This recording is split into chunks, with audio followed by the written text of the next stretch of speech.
Radhe Radhe everyone. दोस्तों, आज की इस वीडियो में आप जानेंगे होली 2024 में कब है, सही दिन क्या है व सही तारीख क्या है होली की। इसके साथ ही आप जानेंगे पूजा की सरल विधि, होलिका दहन का शुभ मुहूर्त कब है। आइए जानते हैं। होली का पर्व फाल्गुन माह की पूर्णिमा तिथि के दिन मनाया जाता है। होली की तारीख को लेकर कंफ्यूजन इसलिए बना हुआ है कि पूर्णिमा तिथि 24 और 25 दोनों दिन रहने वाली है। दोस्तों, दरअसल रंगोत्सव प्रतिपदा तिथि में होता है। होली की तिथि को लेकर शास्त्रों में मत है कि होलिका दहन फाल्गुन पूर्णिमा के दिन किया जाता है और अगले दिन रंगोत्सव मनाया जाता है। इस बार 24 मार्च को सुबह 9:56 पर पूर्णिमा तिथि आरंभ हो रही है और इसका समापन अगले दिन यानी 25 मार्च को प्रदोष काल से पहले ही हो रहा है। ऐसे में शास्त्रों का विधान है कि दोनों दिनों में अगर पूर्णिमा तिथि हो तो पहले दिन अगर प्रदोष काल में पूर्णिमा तिथि लग रही है तो उसी दिन भद्रा रहित काल में होलिका दहन किया जाना चाहिए।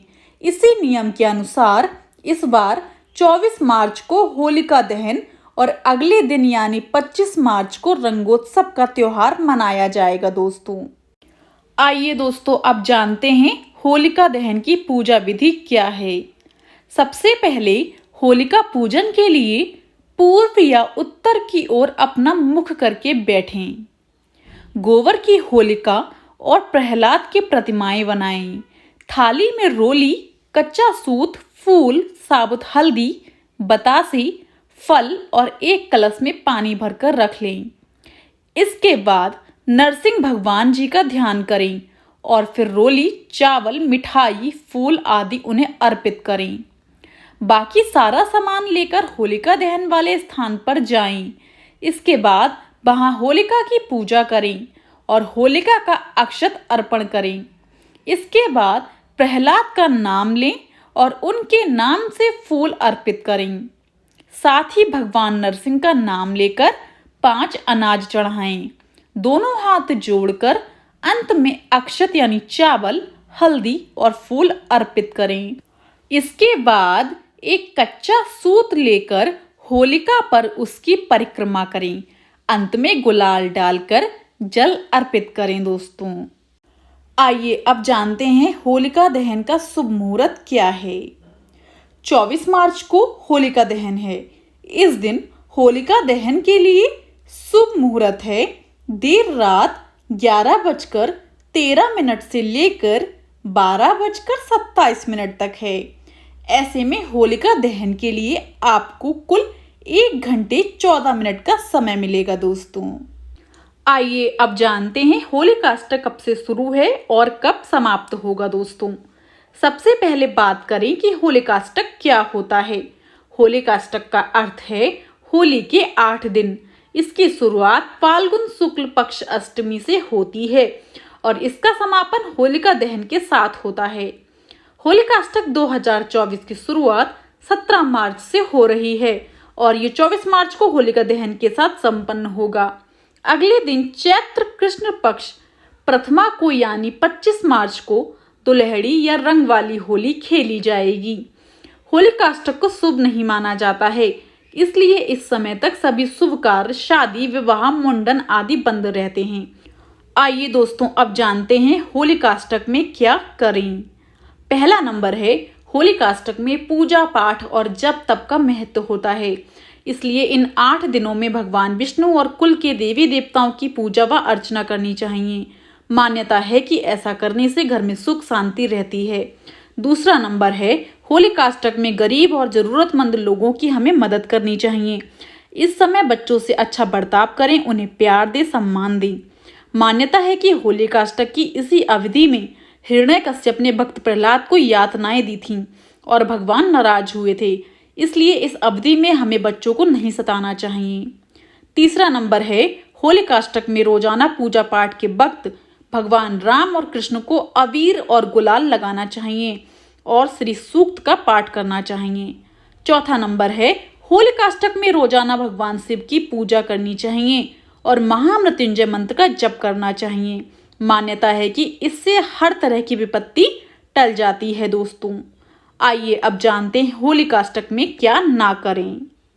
पहला नंबर है, होलिकाष्टक में शादी, विवाह, मुंडन, सगाई और गृह प्रवेश जैसे शुभ कार्य नहीं करने चाहिए।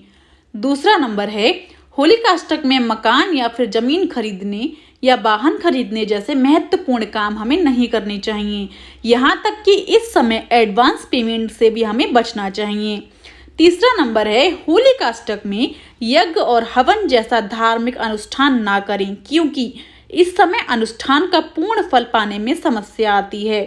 चौथा नंबर है, होलिकाष्टक में नए काम की शुरुआत से बचें। व्यापार या फिर नया काम ना करें, क्योंकि इससे उस काम की सफलता की संभावना कम होती है। पांचवा नंबर है, होलिकाष्टक में किसी भी नए सामान, सोने चांदी के गहने और घरेलू सामान की खरीद करना भी अशुभ माना जाता है दोस्तों। आइए दोस्तों, अब मैं आपको सुनाने जा रही हूँ होली से जुड़ी पौराणिक कथाएं, कहानियां। आइए सुनते हैं।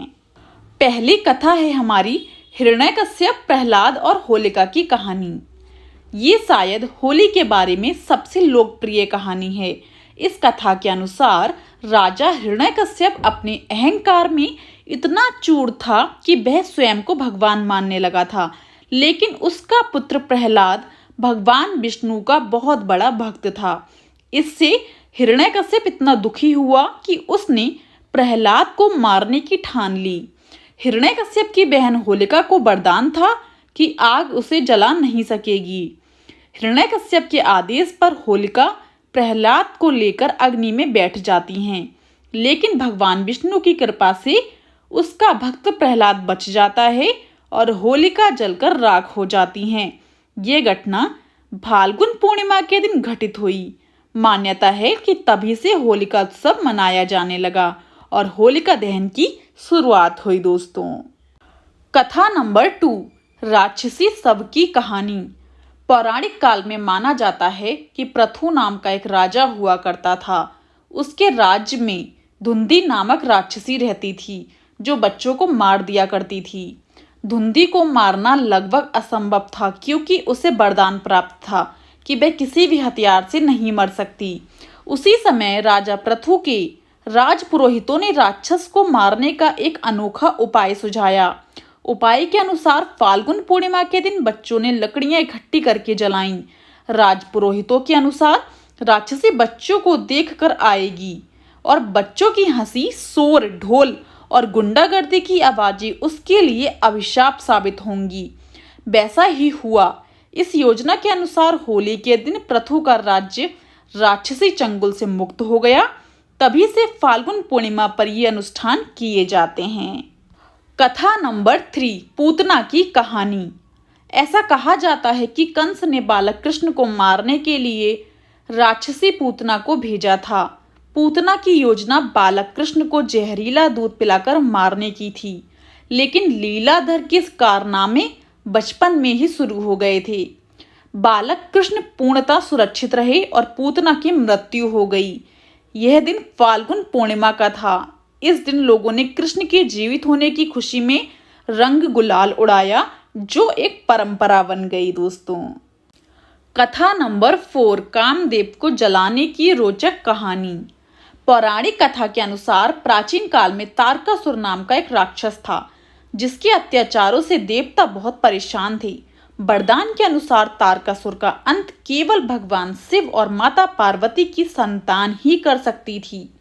लेकिन भगवान शिव अनंत तपस्या में लीन थे और उनकी तपस्या समाप्त होने तक उनके लिए पार्वती से विवाह करना और पुत्र प्राप्त करना संभव नहीं था। ऐसे में कामदेव ने भगवान शिव की तपस्या भंग कर दी और क्रोधित होकर भगवान शिव ने कामदेव को जलाकर भस्म कर दिया। कामदेव की पत्नी रति ने अपने पति के लिए भगवान शिव जी से गुहार लगाई और उन्हें पूरी बात बताई। रति की प्रार्थना सुनकर भगवान शिव ने कामदेव को पुनर्जीवित कर दिया। ये फाल्गुन पूर्णिमा का दिन था और तभी से इस दिन को होली के रूप में मनाया जाने लगा। ऐसा माना जाता है कि बाद में शिव पुत्र भगवान कार्तिकेय ने तारकासुर का वध किया और देवताओं को उसके अत्याचार से मुक्त कराया। दोस्तों, आज की ये वीडियो यहीं पर मैं समाप्त करती हूँ। अगर आपको वीडियो पसंद आई हो, जानकारी पसंद आई हो, तो जाने से पहले मेरे चैनल को लाइक, शेयर एंड सब्सक्राइब करना बिल्कुल भी ना भूलें and also press the bell icon, ताकि मेरी कोई भी वीडियो आए आप सभी को नोटिफिकेशन तुरंत मिल जाए। आप सभी को मेरी तरफ से होली की हार्दिक शुभकामनाएं। राधे राधे एवरीवन।